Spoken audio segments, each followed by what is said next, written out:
Bumuelta naman si Navotas Representative Toby Chanco kay dating House Speaker Martin Romualdez matapos questionin ang kanyang kredibilidad sa inilabas nitong video message. At kaugnay po yan, makakausap natin si Congressman Chanco. Good afternoon po sa inyo, Congressman. Maraming salamat sa pagtanggap ng aming tawag. Yes, Ruth. Magandang hapon po. Kung ito pong sabi ni dating House Speaker na binanggit kayo na dahil dito sa flood control anomaly sa pagsilip doon sa budget pero kayo daw po kasi ay dating Vice Chair ng Committee on Appropriations, so nung nagkaroon ng deliberasyon sa mga komite sa plenaryo, bakit daw hindi nyo binring up kung meron bang irregularidad? Okay, number one, ako ay isa sa 56 na vice chairs ng Committee on Appropriations. 143 members kami, isang chairman na si Saldico, isang senior vice chair, 56 vice chairman at mga membro. So ang tanging trabaho namin is, number one, is idepensa yung departamento na naka-assign sa amin. Number one po yun. Number two, kung titignan nyo po, panoorin nyo po yung mga video ng budget deliberations at kahit basahin nyo po in transcript, wala pong tiga majority ang nakapagtanong noong 2025 budget. Kung titignan nyo yun, lahat na nag-interpolate noon ay puro tiga minority. Hindi ko alam kung may isang nakalusot, maybe one, pero kasi sinabihan kami noon na ang membro ng majority hindi pwede magtanong sa budget. And ang pinakamahalaga dito, Ruth, is this. Alam niyo, pagkatapos namin mag-deliberate nun sa budget, inaaprubahan niya ng plenaryo on second reading. Lahat kami doon, boboto kami on second reading. Pero ang nakagawian noon, nung 19th Congress, na inireklamo ko, kaya hindi na tinuloy sa 20th Congress, is yung merong small committee na binibigyan ng authority na amendahan yung inapprove namin on second reading. Ang small committee na to ay 4 na tao at hindi po ako kasama dyan. So ang mangyayari dyan is aaprubahan ng plenaryo sa ikalawang pagbasa and then bibigyan ng authority yung small committee na gumawa ng amendments. At pagbalik namin, magto-third reading, sa third reading hindi ka na pwede magtanong.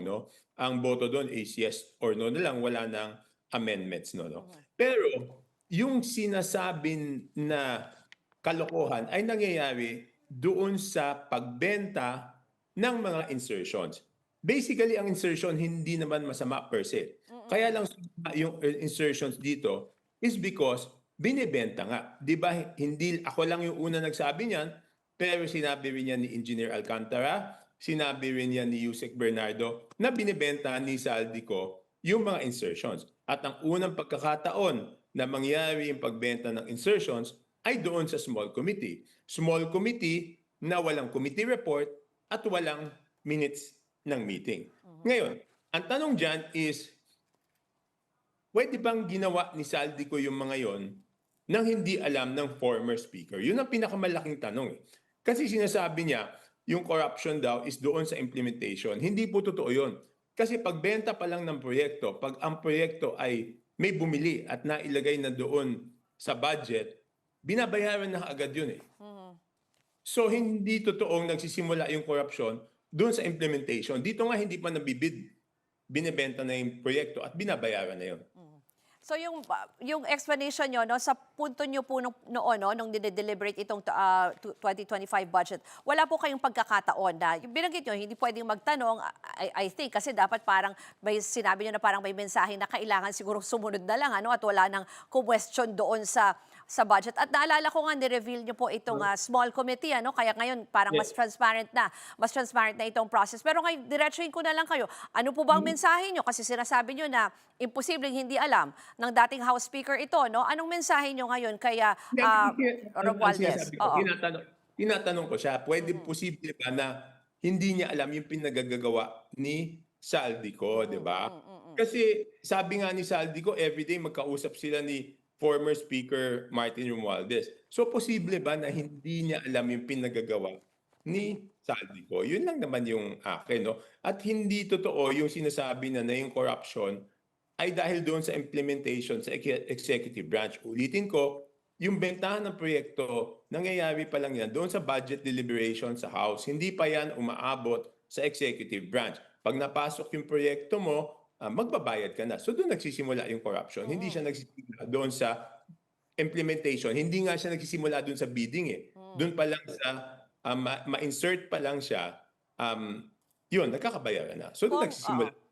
Kung yung sinasabi rin ni Congressman Romualdez na tila siya daw yung fall guy kasi ang iba pa niyang binanggit, itong si Senate President Chis Escudero at ito nga pong si dating Congressman Zaldico.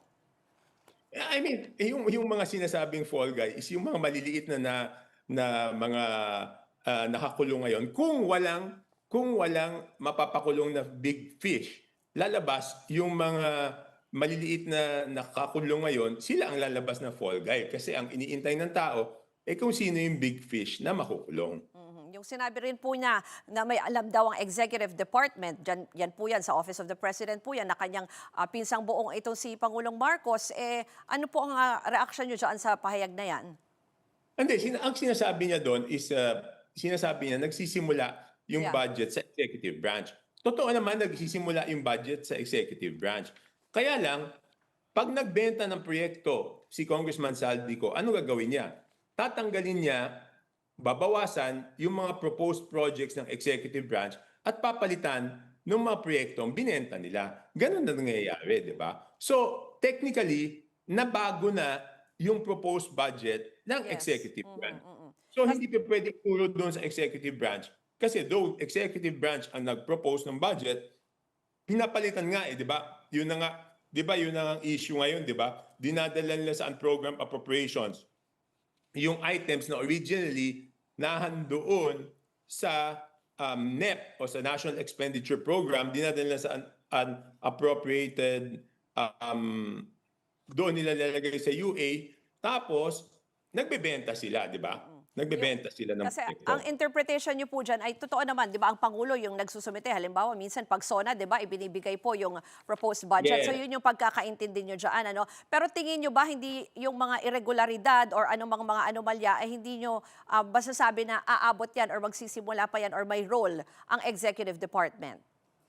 Kasi Hindi, sinasabi okay. yung budget insertions or naiiba na yung itsura ng budget, ano? Oo. Okay, liwanagin natin ng mabuti, no? So number one, nagpadala yung executive branch ng National Expenditure Program. Yun yung President's budget. Ang nangyayari, para makapagbenta ng proyekto, tatanggal sila ng items doon sa National Expenditure Program at yun na ilalagay nila sa unoperated appropriations o sa unprogrammed appropriations o sa UA, tapos ipapasok na yung binenta nila, di ba? So hindi na siya totally President's budget. Yung binenta naman nila, yung corruption noon nagsisimula doon pa lang sa pagbenta. Hindi doon sa sinasabi niya, kasi executive branch nag-bid niyan, executive branch nag-implement niyan.